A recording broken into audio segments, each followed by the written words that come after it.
originator of the Bible codes. But there's a lot behind this. But there's a lot behind this man that most of the world does not know. Probably of far greater importance than his work on the codes is his work that he did on behalf of Klal Yisrael in terms of rescue. Who was Rabbi Weissmandl? A very extraordinary human being in many ways. He was a Talmud in Slovakia, in Bratislava, and he became a Talmud in the Nitra Yeshiva before it came to Nitra, and eventually the son-in-law of the Rosh Yeshiva of Nitra, Rabbi Unger.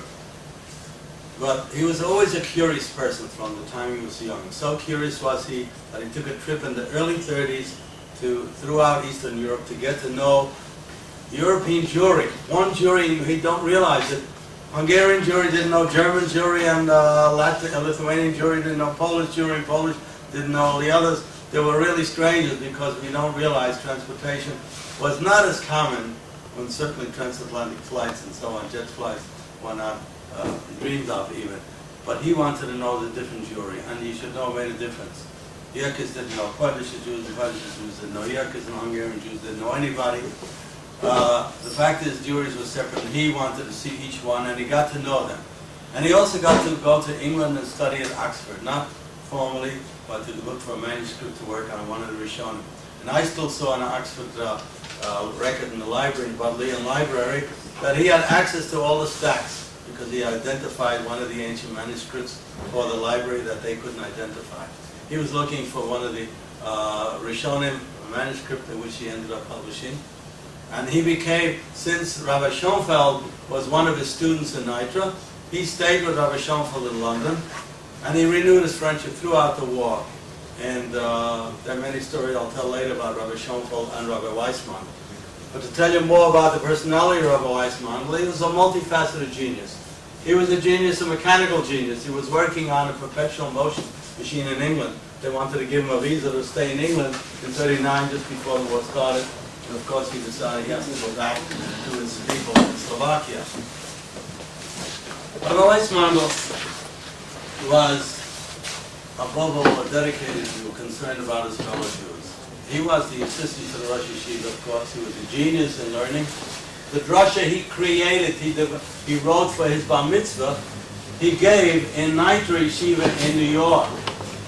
And the people were amazed at what an incredible drasha. His grandfather gave him 10 gulden not to say the drasha, because you realize for a kid it would go to his head to get the adulation of all the adults. He didn't give the drasha at his bar mitzvah, he gave it in New York and Mount Kisco. This will tell you what the child genius he was. But let's get to the main point of Rabbi Weissmandl's concern for his fellow Jews. In 1938, after Vienna, after the invasion and the annexation of Austria by the Germans in March, the first Jews that were kicked out of their homes were the Jews of the Sheva Kehilas of Burgenland, Salem, for example, among others. And Rabbi Weissmandl immediately sought help for the refugees from the Sheva Kehilas, and he helped provide them with food packages from Vienna. And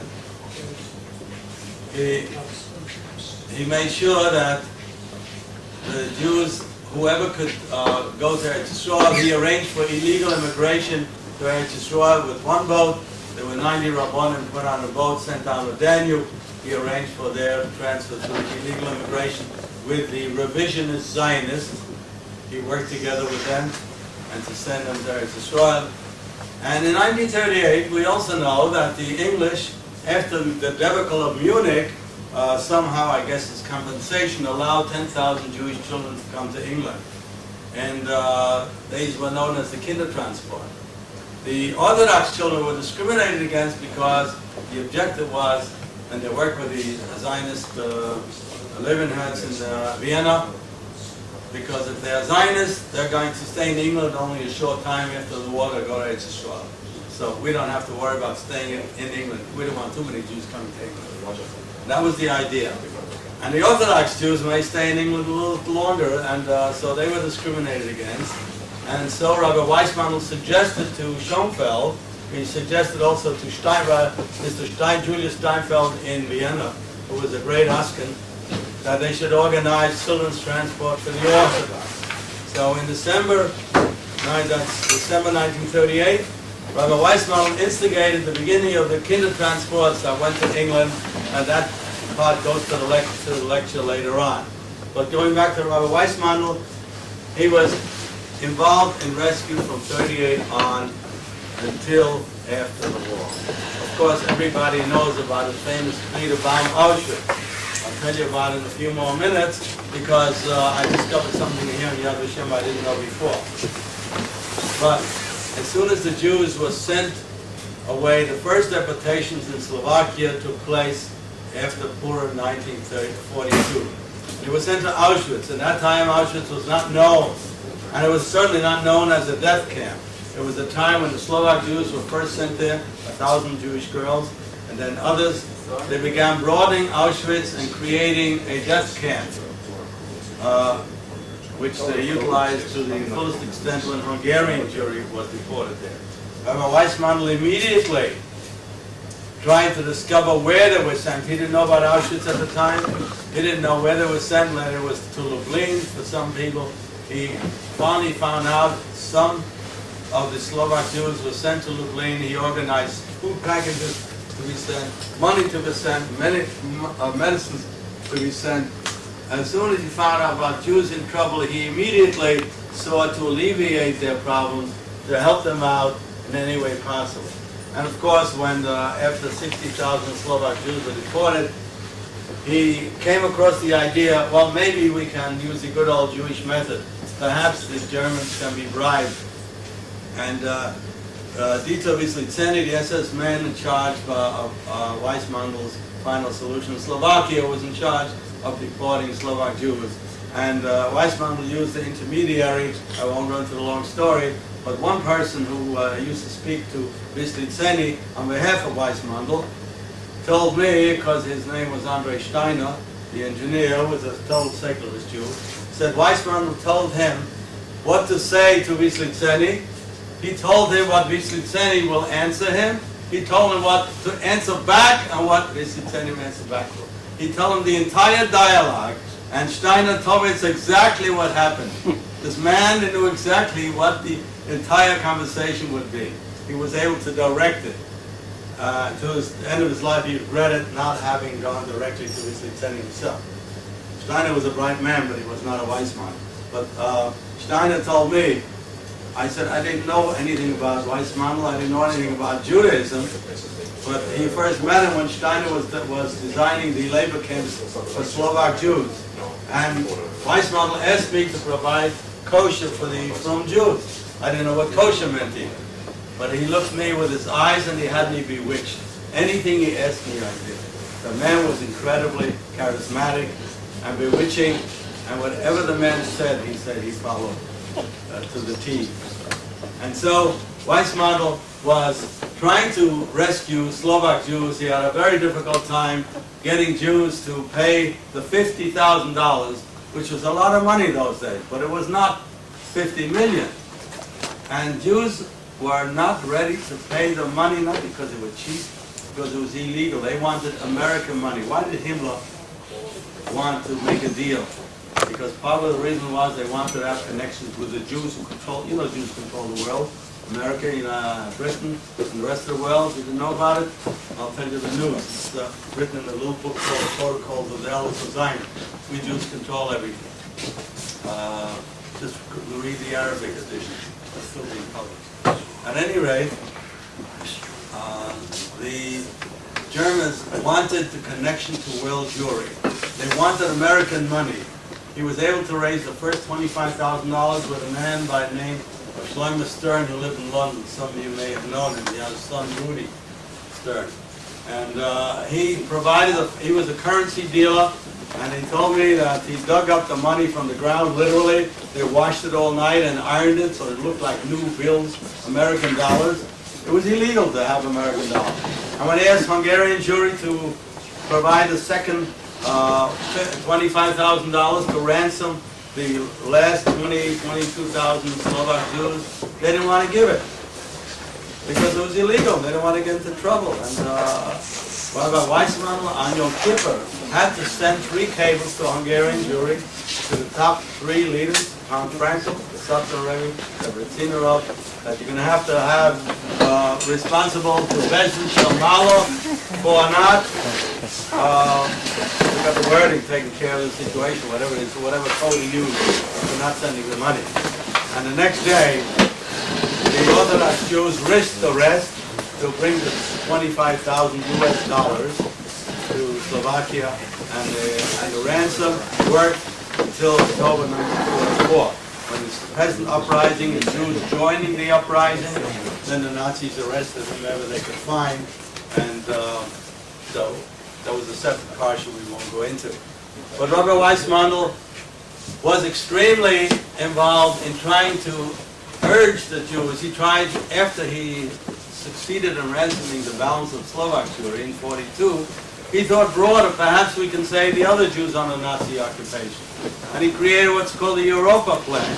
And the Europa Plan, he made negotiations for $2 million, not like $2 million today, of course, far more, but nevertheless, it was not an unheard of sum. They could ransom the rest of European Jewry except for Polish Jews. And so he tried to get the money. Could not succeed in getting American or English or all the other free world Jews to pay that plan. Especially, most Jews didn't believe it would succeed. Others thought it was a trick. He couldn't even get, and the terrible thing about it is, everything worked on a piecemeal basis. If you gave the down payment of $200,000, you would get X number of Jews. The next $200,000, you get another shipment of Jews. It always worked that way. At least try the first $200,000, and if it doesn't work, say you tried and it didn't work. Tragically, the Jews in the United States, all the Jews, and I mean they're from Jews and not from Jews, you name it, nobody took that seriously. Tragically.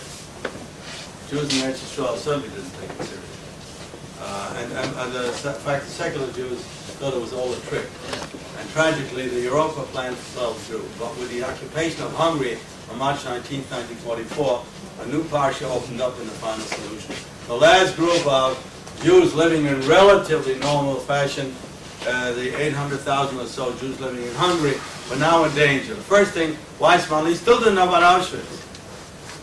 He had various reports, and he sent reports all the reports he could gather. There was no Auschwitz report at that time.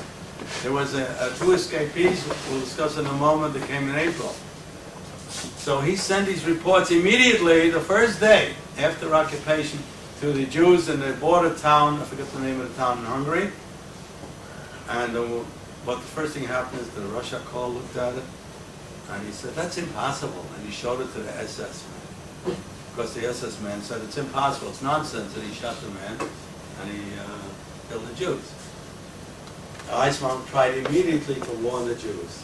Next, we have the story of the 2 escapees from the Auschwitz, the enlarged Auschwitz, created by German efficiency into a death camp that could take as many as 15,000 a day and burn them to death. Only modern technology and the German mind could figure that one out. And they started to using all experience they had in deporting and ghettoizing, deporting, and mass murdering Polish and other Jewries. They now had enough expertise. So within weeks, they mass murdered 500,000 Hungarian Jews. And Weissmandl, the mass deportations from Hungary occurred on May 15th. May 16th, and I interviewed Nathan Schwal, head of Hechalutz in Switzerland, now 10 years ago. He was alive then. And he told me the next day, May 16th, he got from Rabbi Weissmandl 2 reports. A 33-page Auschwitz report, which was based on the interrogation of those 2 escapees, Werber and Wetzler. One of them is still alive, Werber, Professor Werber, 2 Slovak Jews.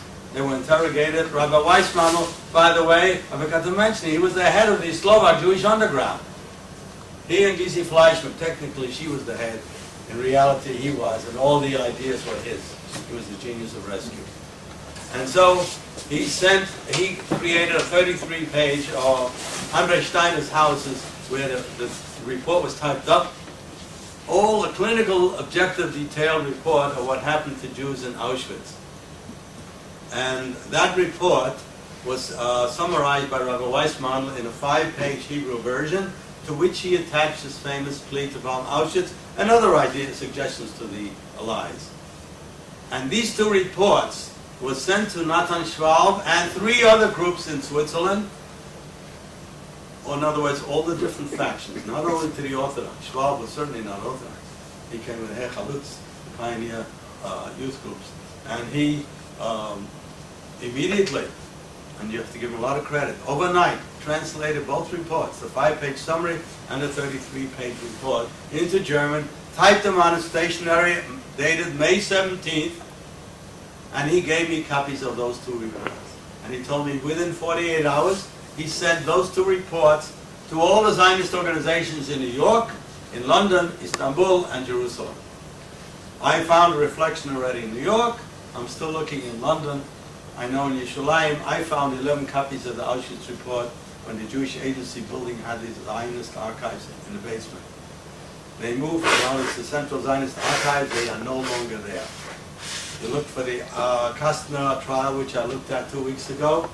The Kastner trial, the details are all there, but none of the documents are there. Disappeared. They're not around. At any rate, so I have copies. You may have heard of Professor Bauer, one of the world's top foremost authorities on the Holocaust. In his new book, he said, the Auschwitz report came to Switzerland late June. And he had an office in the Yad Vashem right across the hall from me. I was there the last 5 months. And I said, I have news for you. I have some documents to show you. And I showed him Schwab's documents. This was not from the Orthodox. You can't tell me it was an Orthodox business. And I showed him today. I said, well, I'm going to have to change it for my next book. I'll have to report that it came a month earlier. And not only Nathan Schwab, they all got it. And tragically, nobody did anything about it. Nobody tried to get together and even describe it in the newspapers. My last book, The Man Who Stopped the Trains to Auschwitz, called, subtitled George Montello, El Salvador and Switzerland's Finest Hour, forgot to bring the book naturally, shows the Swiss people were extraordinary, and the Swiss people made outstanding publicity about Auschwitz, condemning Auschwitz, telling what Auschwitz was, condemning the Nazis and the Hungarian complicity, and they made Auschwitz a household word, and the pressure revoked the response by the Western leaders, Churchill, Roosevelt, King of Sweden, the Pope, and so on, and pressured Horthy of Hungary into stopping deportations. What I found out recently in the Yad Vashem was, it was Weissmandl's version that had come to Switzerland, which was publicized at the end of June. The ones I mentioned to you after May 17th was never publicized. It was George Montello, the Jewish diplomat of El Salvador, who instigated and orchestrated a Swiss press and church campaign, the likes of which the world had never seen, and that made Auschwitz a household word, and it pressured Horthy into stopping deportations. Then Wallenberg was sent, and then others, and they did a great job later in the fall of '44. But that's a different parsha. It was Weissmandl's version that the Swiss people publicized and was the instrument for stopping deportations that eventually saved 140,000 Jews in Budapest. Tragically, Weissmandl never knew that. And I only found out several weeks ago. But Weissmandl was the genius of rescue who tried every possible idea. The Kastner train you may have heard of, which Kastner organized for 600 Zionists. It was not for everybody. Let me make that clear. It was 600 Zionists for that train. And Kastner's father-in-law, Mr. Fisher, suggested he take the Satmar Rebbe on as well. And he did. He took on the Satmar Rebbe. And what happened was, when the Eichmann demanded $2 million, and these are the least people able to pay, he had to open up the train to anybody who could pay.